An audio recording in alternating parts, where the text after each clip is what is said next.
So, matagal na natin na-dispose yung karamihan o halos lahat ng ating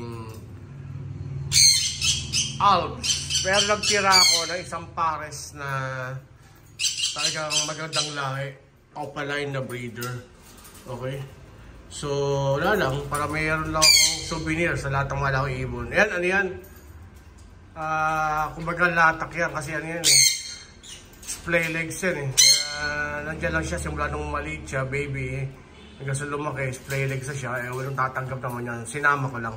Silipin natin ngayon yung ating ano, yung ating mga yung dalawang pares na opaline. Ay, yung isa. Yun yung ano, yun yung cock. Yan yung cock.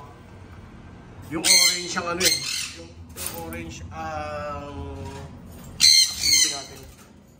Kung ano yung tsura. Tiga lang.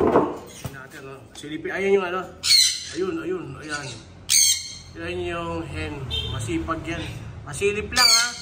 Silip lang. Silip lang po. Tingnan natin yung mga ano. Ayun. Bakit ganun ka lang? So, ayun yung mga ano. Mga babies. Ayun yung mga babies. Parang gumagalaw. Parang ano.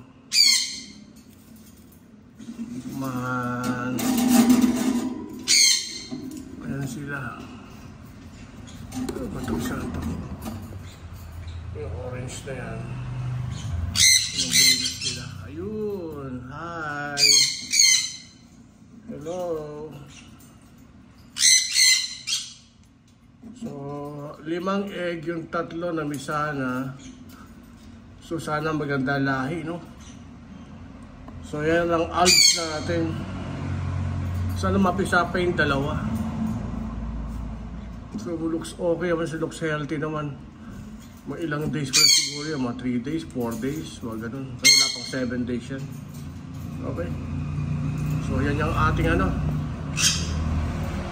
Na hindi natin inasahan na mga itlog pa. Ayan siya. Ayan o. Diba?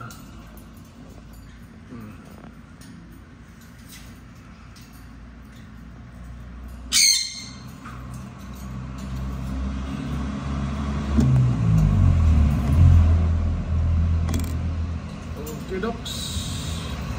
Sana ako dire-diretso, alaga naman sila eh. At yung kanyang parents. Hello! Alagaan niyo yung anak niyo ha, kaya na natitira ng Alps. Okay, marami ako kayong pagkain lagi. Alaga kayo. Alaga naman kayo lagi. Bye-bye! Okay na.